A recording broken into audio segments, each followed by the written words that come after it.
कृषि दर्शन के सभी दर्शकों को नमस्कार। साथियों, खेती की शुरुआत बीज से होती है।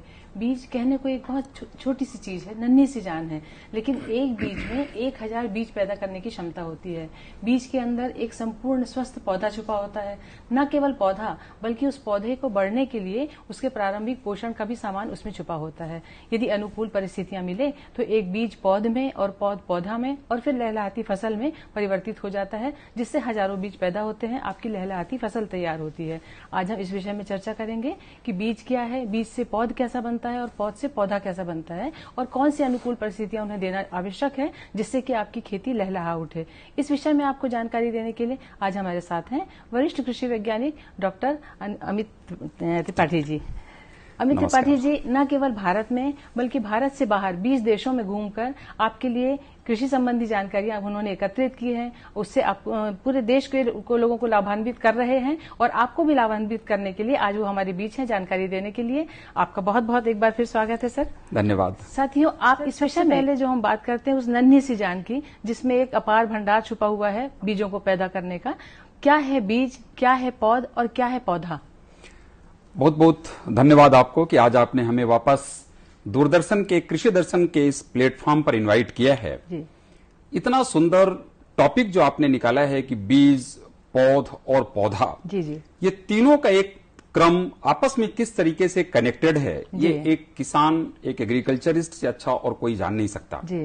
बीज सबसे छोटी ऐसी एक कोशिका वाली इकाई है जिसके अंतर्गत, जैसा आपने कहा, कि पूरा बहुत बड़ा पौधा बनाने की पूरी अपार क्षमता होती है। जी जी। एक बीज से ही 100 बीज बनते हैं, 100 दाने बनते हैं, 1000 दाने बनते हैं, परंतु एक बीज की अपनी कुछ आवश्यकताएं होती हैं। जी। उस आवश्यकताओं को समझना, उसके अनुसार उसके लिए अनुकूल पर्यावरण तैयार करना, जी जी, ऐसी जमीन के अंदर की परिस्थितियां तैयार करना जहां वो बीज 100% अपनी पूरे पोटेंशियल को एक्सप्लोर करके बाहर निकालने की पूरी प्रयास कर पाए। जी जी, ये काम करता है बीज। जी जी। कई बार हम ये कहते हैं कि एग्रीकल्चर में कोई भी क्रॉप इंप्रूवमेंट की बात होती है तो वो क्रॉप इंप्रूवमेंट की शुरुआत ही होती है सीड डेवलपमेंट से। जी जी, कि सीड के अंदर हम जो भी इंप्रूव्ड वेराइटीज हों, जितने भी उच्च स्तर के लक्षण होते हैं फसलों के, वो सारे लक्षण के कैरेक्टर्स उस जीन के साथ उस सीड के अंतर्गत इनकॉर्पोरेट होते हैं। जी जी। फिर वहां से वो चीजें एटमॉस्फेयर प्रॉपर मिलने पे वो डेवलप होकर आगे बढ़ता है। जी जी जी। ये है बीज। जी हाँ। फिर बीज को जब हम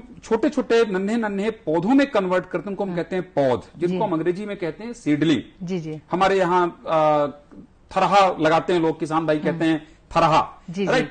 तो ये जो पौध है, पौध इसलिए तैयार की जाती है क्योंकि बीज से जब हम एक पूरा बड़ा पौधा तैयार करते हैं तो बीज की एक स्टेज हम पौध तैयार करते हैं, वहां पर विशेष रूप से उसका ध्यान दिया जा सकता है कि उसके अंतर्गत छोटे से जगह पे हम तैयार करेंगे तो वहां पर पोषण व्यवस्था, जमीन के अंदर के सारे पैरामीटर हम देख पाएंगे, कोई भी बीमारियों का अटैक ना हो, कोई कीड़ों का आक्रमण ना हो। ये सारी चीजों को कंट्रोल करके प्रॉपर बना पाना एक छोटे से जगह पे बहुत व्यवस्थित हो पाता है। जी जी। पौधे की शुरुआती स्टेज में अगर हमने उसको बहुत मजबूत बना दिया, पूरा पोषण दे दिया, सुरक्षा दे दी, तो फिर वो जब हम उसको रोपा लगाते हैं, जगह ट्रांसप्लांट करते हैं, तो बहुत अच्छे तरीके से वो ग्रो करके अपने फुल पोटेंशियल को एक्सप्लोर करके डिमॉन्स्ट्रेट करता है। इसे जरूरत होती है कि हम पहले बीज हो, उसके बाद पौध हो और फिर पौधा हो। जी जी। और इसीलिए ये लाइन जो आपने कही, मुझे बड़ा बहुत प्रसन्नता है ये सुन करके कल्पना जी के मुंह से कि नन्ही सी जान मांगे ज्यादा ध्यान। ये बहुत इंपॉर्टेंट बिंदु है जिसपे हम आगे भी अभी बात करते रहेंगे अपने किसानों के लिए। जी सर, इस बीज को, जिस नन्ही सी जान को किस तरह की विशेष देखभाल की आवश्यकता होती है, ये हमारे किसान भाइयों को बताइए। बहुत बढ़िया सवाल है कल्पना जी। इस पे ये है कि बीज को पहले तो ये कि उसका भंडारण सही दिशा पे हो, जी, इस तरीके से हो कि उसका मैकेनिकल ब्रेक ना हो। मतलब कहीं ऐसे कि हम लोग रख देते हैं, कहीं उठक पटक करते हैं कि ब्रेक टूट जाता है, वो उसकी सीड पार्ट जो है ऊपर का हिस्सा टूट जाएगा, नीचे का टूट जाएगा, छिलके टूट जाते हैं। जी जी, तो उसके जर्मिनेशन में प्रॉब्लम आती है। अंकुरण का जो प्रतिशत, जिस कहां पर हम ये देखते हैं कि इसका प्रतिशत 75%, 80% या 90% होना चाहिए, जी जी, वो घट जाता है और घट करके 50-60% भी आ जाता है। तो जो उसका मैकेनिकल ब्रेक है ना सीड का, वो नहीं होना चाहिए। जी जी, वो प्रॉपर वे पे ऐसा मेंटेन्ड हो कि वो पूरा 100% फिजिकली कंप्लीट हो, नंबर 1।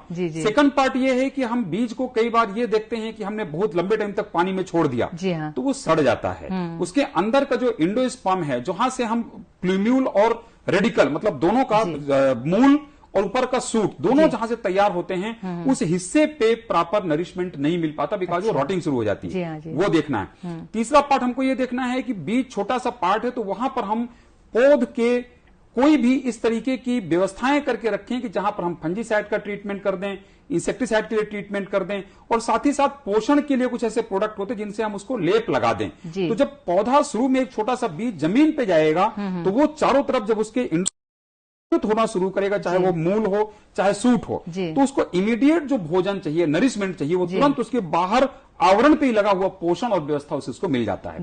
इसलिए बीज की व्यवस्था करना और बीज का प्रबंधन के लिए ये जो आपने कहा कि बीज की किस तरीके से हम व्यवस्था बनाते हैं, अनुकूल वातावरण क्या है, ये हम करते हैं। दूसरा एक और मुद्दा उसमें कि जहां पर हम बीज को तैयार करते हैं कि हम बीज यहां पर हमको रोपणी के लिए तैयार करना है, उस जगह पे भी हमको ध्यान देना है कि रोपणी वाला जो पार्ट है, नर्सरी जहां पर हम तैयार करते हैं, वहां पर भी होना चाहिए। जो आगे आप सवाल आपके होंगे ही निश्चित रूप से, उन सवालों के जवाब पे हम उसको और अच्छे तरीके से एक्सप्लेन करेंगे। सर, बीज के बहुत अच्छी देखभाल की तो आपने तरीका बताया। बीज से जिस समय पौध निकलता है, विशेष देखभाल कैसी की जाए? बहुत बढ़िया।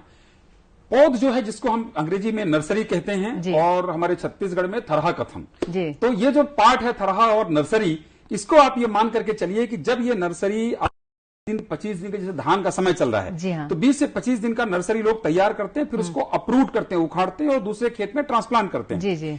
पहली व्यवस्था इसमें यह है कि जहां पर नर्सरी लगाते हैं, नॉर्मली वो अगर हमको 1 एकड़ खेत में धान लगाना है तो उसके 1/10वें हिस्से में हमको नर्सरी लगानी पड़ती है, जो उतने खेत के लिए पूरा हो जाता है। ये आती है कि वहां पर हम मिट्टी की, जहां पर हमको नर्सरी लगाना, वहां पर प्रबंधन कैसे हो, चूंकि वो एक ऐसा मदर बिड तैयार करना जहां पर सीड जाकर के जर्मिनेट होने वाला है, राइट। हाँ। तो मदर बिड बहुत स्ट्रांग होनी चाहिए। उसके लिए जरूरत ये होती है कि हम कम से कम 5 से 10 टन गोबर की, अच्छी सड़ी हुई गोबर की खाद हो, जो हम 5 स्क्वायर मीटर के क्षेत्रफल पे डालें।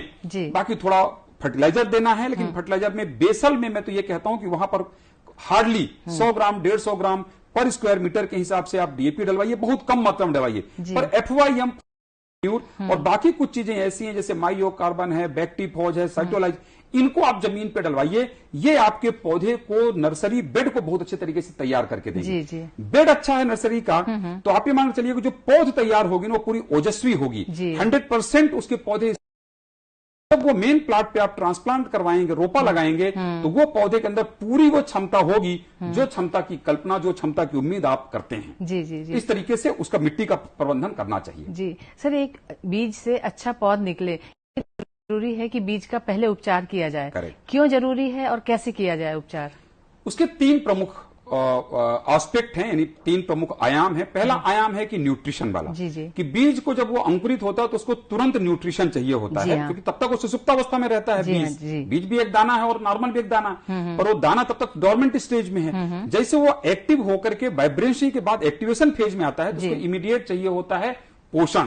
और वो पोषण के लिए जरूरत होती है कि अगर हमने पहले से बीज उपचारित करके रखा है पोषण तत्वों से, तो वो तुरंत उसको पोषण वहां पर मिलता है, तो इसलिए पोषण के लिए जरूरत होती है। दूसरा ये कि जब बीज का छोटा सा पार्ट रेडिकल या प्ल्यूम्यूल, प्रांकुर या मूलांकुर जैसे बाहर निकलता है, तो जितने भी बाहर में नकारात्मक बैक्टीरिया, वायरस, फंगस होते हैं, सब आक्रमण करने का प्रयास करते हैं। तो अगर उसको हमने किसी अच्छे फंजीसाइड से ट्रीट करके रखा हुआ है, तो वो फंजीसाइड तो बाहर से आक्रमण करने वाले फंगस, बैक्टीरिया, उनसे वो पौधे को, माने बीज को बचा पाएगा। तो इसलिए है कि नन्ही सी जान मांगे ज्यादा ध्यान, क्योंकि उसको उस समय विशेष रूप से अटेंशन चाहिए बीज को। जी। सर, इस समय हमारे किसान भाई खेतों में धान की तैयारी कर रहे हैं, धान के पौधे लगाने के लिए, रोपाई और बुआई के रूप में। तो धान की नर्सरी तैयार करने के समय में हमारे किसान भाइयों को कौन कौन सी विशेष बातों का ध्यान रखना चाहिए ताकि उन्हें अच्छी फसल मिल सके? धान की नर्सरी के लिए जैसे अभी हमने बताया कि जितने हिस्से में धान लगाना है, रोपा लगाना है, उसके 1/10 हिस्से में नॉर्मली लोग नर्सरी तैयार करते हैं। वो नर्सरी तैयार करने के बाद में अगली बात ये आती है कि उस जमीन को ये देखें कि ककड़ीली ना हो, रेतीली ना हो, उसके अंदर ऑर्गेनिक कार्बन का लेवल अच्छा होना चाहिए, ऑर्गेनिक कंटेंट अच्छा होना चाहिए, माइक्रोबियल लाइफ, सूक्ष्म जीवाणुओं का जीवन अच्छा होना चाहिए, जिसको हम कहते हैं जीती जागती मिट्टी। और अगर हमारी वो मिट्टी, धरती माता जीती जागती है, तो आप ये मान करके चलिए कि वो पूरी तरह एक ऐसा आवरण और एक ऐसा विशेष प्रयास करके हमारे बीज को देगी कि वो पूरी तरह से पौध निर्मित हो और पौध पूरा ओजस्वी और ताकतवर बने। जी जी जी सर, बहुत बार ये देखा जाता है कि जो थरहा हमारे किसान भाई लगाते हैं, नर्सरी तैयार करते हैं, उसमें से 25 दिन का पौधा हो जाता है, उसे जब हम खेत में ले जाते हैं तो कुछ दिनों तक वो पौधा पीला पड़ जाता है। इसकी क्या वजह है सर?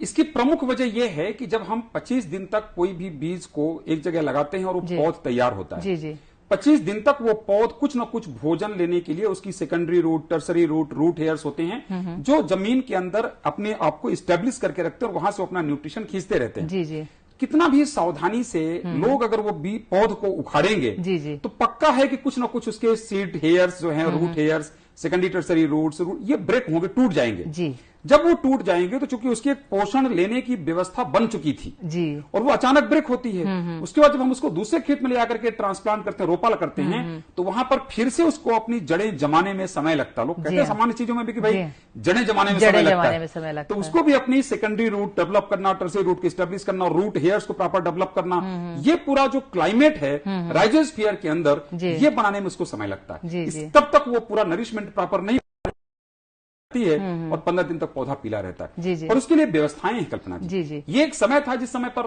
चूंकि कोई साधन नहीं थे, कोई जानकारी नहीं थी, जी। तो 15 दिन तक लोग उम्मीद ही करते थे कि यार 15 दिन तक तो हमको इंतजार करना ही पड़ेगा, कोई साधन नहीं है। जी हाँ। पर आज मुझे ये बताते हुए बड़ा गर्व है कि बहुत अच्छे अच्छे संसाधन, बहुत अच्छे अच्छे वैज्ञानिक तकनीकियां आज उपलब्ध है किसानों के पास।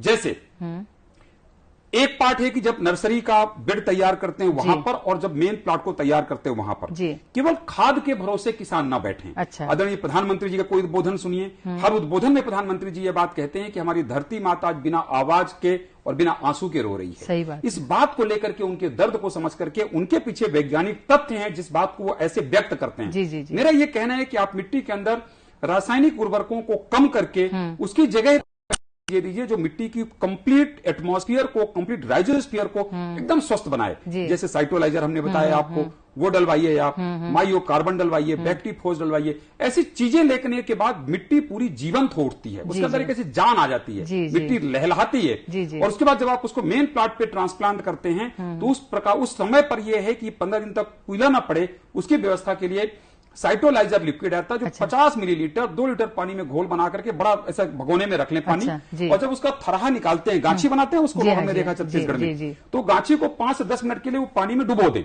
अच्छा। और डुबोने के बाद उसको उठाएं और खेत में फेंक दें और वहां जाकर के फिर उसका रोपा लगाएं। आप देखिएगा कि वो रूट्स का एस्टेब्लिशमेंट बहुत फास्ट करवाता है। अच्छा। तो जो 15 दिन वाला फेज था ना, वो 15 दिन का फेज हो सकता है 10 दिन हो जाए, हो सकता है 11 दिन हो जाए, और 4 दिन 5 दिन का फेज 90 दिन के पौधे में महत्व रखता है। जी।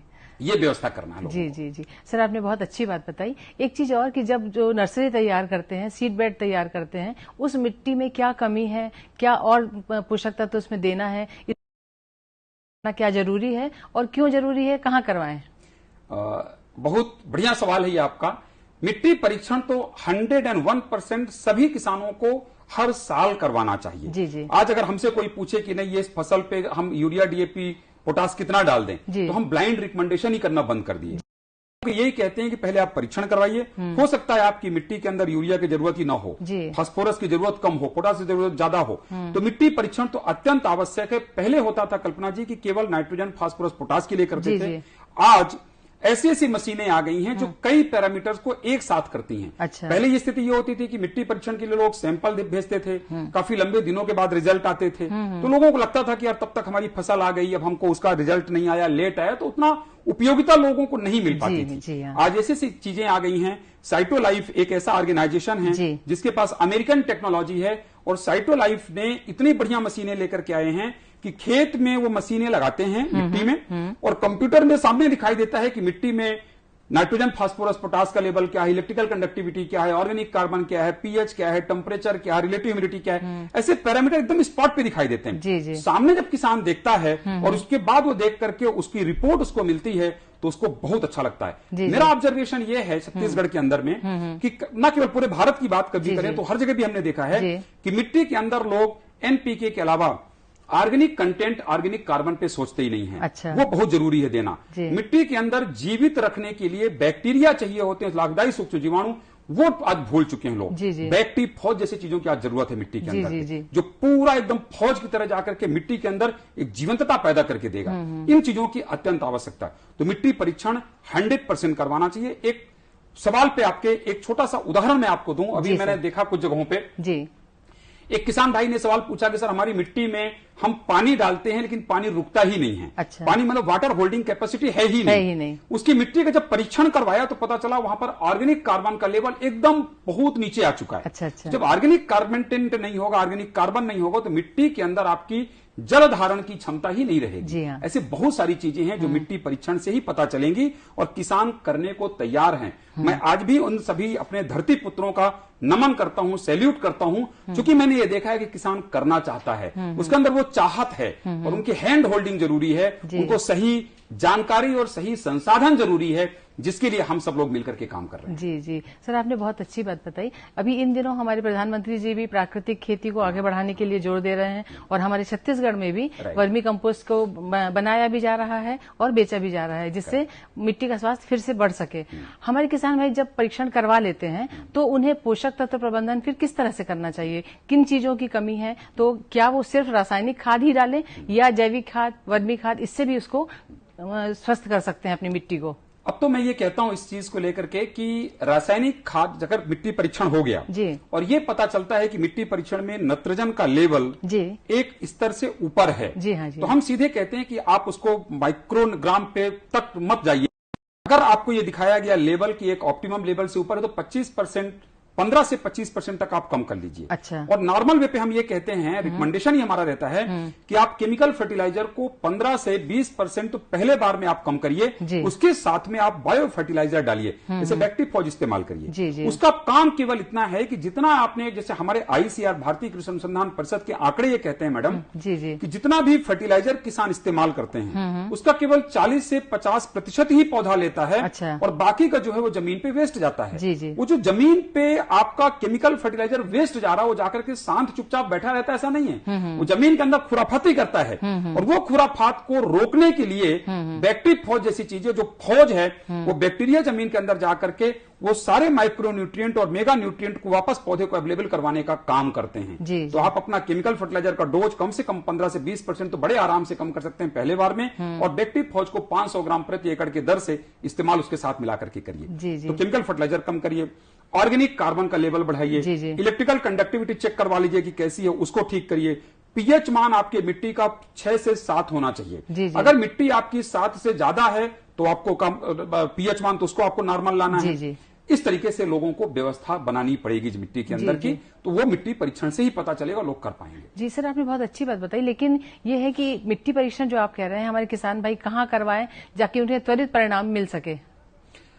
इसके लिए मैडम एक तो अपने छत्तीसगढ़ शासन के पास भी है, गवर्नमेंट के पास भी लेबोरेटरीज हैं, और हम बड़ा सम्मान करते हैं उनका, उन वैज्ञानिकों के, वो लोग करके दे रहे हैं। कृषि विश्वविद्यालय में भी है, वो लोग भी करके दे रहे हैं। जी जी। और प्राइवेट ऑर्गेनाइजेशंस भी बहुत अच्छे आ रहे हैं। जैसे अभी हमने बताया कि साइटोलाइफ एग्रीटेक प्राइवेट लिमिटेड, इसके पास अमेरिकन टेक्नोलॉजीज हैं। वो ऑर्गेनाइजेशन के पास ऐसी व्यवस्था है कि हम हमारे यहाँ वहां पर लोगों को देखा, वैज्ञानिकों का दल कैंप लगाता है, और वो कैंप लगाने के बाद में जहां पर भी कैंप लगाएंगे वहां पर ही वो मिट्टी परीक्षण करके तुरंत रिपोर्ट देते हैं। अच्छा, तो वो कैंप कई जगहों पर लगते रहते हैं, और वो कैंप लगाने के लिए कृषि विभाग के साथ भी हम लोग मिलकर के कई जगहों पे काम करते हैं, और उनके साथ मिलकर के इसको और आगे बढ़ाएंगे, जिससे किसानों को तुरंत रिजल्ट मिल जाए। अच्छा अच्छा सर, आज हम जैसे बात कर रहे हैं बीज, पौध और पौधा, इन तीनों का कैसा प्रबंधन हमारे किसान भाई करें कि उन्हें खेती में अधिक से अधिक लाभ हो?